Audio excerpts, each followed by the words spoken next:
Sabi nga ni Facebook guys, ay mag-upload ako dahil palagi akong mag-upload guys kasi palagi niyo akong ino-order na mag-upload ako ng video kahit naman nagkakain ako ng salad guys. Vina-vlog ko na lang guys kasi libre lang to guys. So wag niyo ako i-judge dahil libre ako ng pagkaibigan ko. At syempre, palagi ako nag-upload at ngayon lang ako nakapag-voice over kasi nga yung Facebook talaga ay palagi akong inaya na mag-upload ako dahil sobrang sikat ko na daw. Char lang, okay?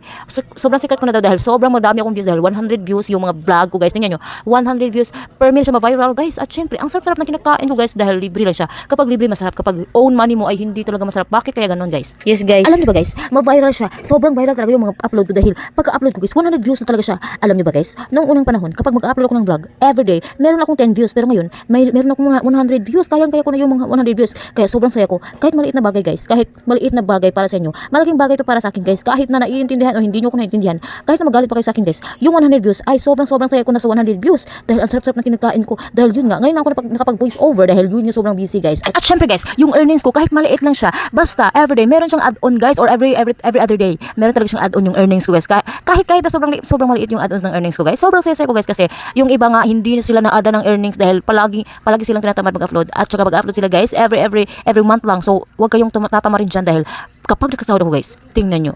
Ako ang makapag-prove na kahit hindi ko sikat, meron ng sahod dito sa Facebook.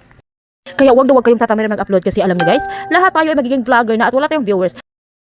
Ang magiging viewers natin guys ay tayo rin magtutulungan. Kaya ikaw mag-comment ka na dyan dahil magko-comment din ako sa vlog mo. At syempre, kapag mag-like din ako sa vlog mo. Kahit anong gawin mo sa channel ko, ay gagawin ko rin sa channel mo. Kaya wag kang tatamarin dahil engagement is the key. Sabi nga nila, engagement is the key. Tingnan nyo guys, sobrang sarap talaga guys. Dahil masarap talaga ang libre guys kaysa sa own money mo. Dahil ang libre, sobrang sarap talaga dahil masarap talaga ang libre. Palaging nagda-diet pero makakancel ang diet dahil nga may maraming maglilibre sa akin dahil sobrang bait ko daw dahil kaibigan daw nila ako guys. Kaya tingnan nyo, dapat mabait ka para maraming maglilibre sa iyo. Yes guys. At syempre guys, maraming salamat sa mga palaging nanonood sa aking video at palaging naghihintay sa mga bagong upload ko na video. Sobrang bait nyo talaga. Shout out naman sa mga basher ko kahit hindi ko nako-comment pero basher ka talaga sa akin pero okay lang.